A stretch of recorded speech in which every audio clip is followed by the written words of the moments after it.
Cette année, en octobre, j'ai eu le plaisir de travailler pour une business school. Je ne sais pas si vous la connaissez, c'est l'EDEC dans le Nord.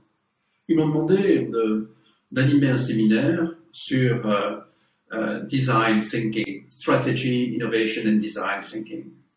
Et je leur disais, enfin, c'est ce que l'on sait faire, mais ça s'appelle créativité ou ça s'appelle innovation. Et plutôt que de refuser la proposition, je me suis un peu penché sur la chose. En fait, qu'est-ce que c'est que le design thinking? D'abord, ça a été inventé à à Stanford dans les années 1970, et ça partait d'un très bon sentiment. C'est la créativité faite comme ça, là, d'un jour à l'autre, pour peut-être ne rien mettre en place, c'est pas sa vocation. La créativité est faite pour avoir des résultats. Alors, qu'est-ce que ça signifie? Eh bien, le design thinking, Stanford, ce sont des gens qui travaillent la logique, les mathématiques. Design thinking, ça veut dire, avant de commencer à créer, il faut observer, il faut comprendre. Une fois que vous aurez observé et compris, c'est-à-dire que vous savez où vous devez aller pour vous en sortir, vous passez à une autre phase, et puis les gens sont curieux, il faut toujours qu'ils trouvent un plaisir formidable en inventant d'autres noms. Une fois que vous avez compris et que vous savez où vous allez passer à un processus qui s'appelle idéation. Voilà, l'idéation, c'est la créativité, c'est l'innovation.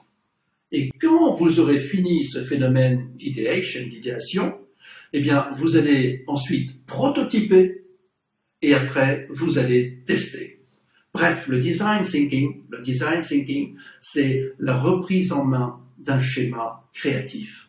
Et en fait, si on songe à ce qu'avait écrit Osborne en 57, là on est en 70, c'est un peu normal de repenser globalement à l'évolution de ce processus. Osborne savait très bien où il allait. Il savait très bien que ce client lui avait refusé telle ou telle proposition. Il savait très bien qu'il devait aller dans ce sens plutôt que dans tel autre.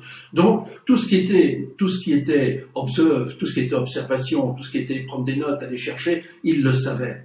Et il savait aussi, bien évidemment, qu'après, il fallait prototyper. Pour lui, prototyper, c'est partir, mettre un concept par écrit, c'est faire une nouvelle forme de publicité, c'est faire un nouveau slogan. Il savait très bien que l'idée ne servait à rien si elle n'était pas appliquée. Mais lorsqu'on parle de créativité à des gens qui ignorent la longueur de ce processus et la difficulté de la mise en route, il n'est pas inutile de reparler de design thinking. Alors, maintenant, il y a quelque chose de fondamentalement bien dans le design thinking. Et je suis d'accord avec eux. On repère la créativité sur la base de 4 questions. La première question, c'est « what is ?» Qu'est-ce que c'est? La deuxième question, c'est « what if ?» Qu'est-ce qui se passerait si? Et on trouve des idées.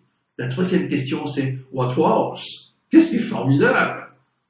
Et la dernière question, c'est « what works ?» Qu'est-ce qui fonctionne? Merci.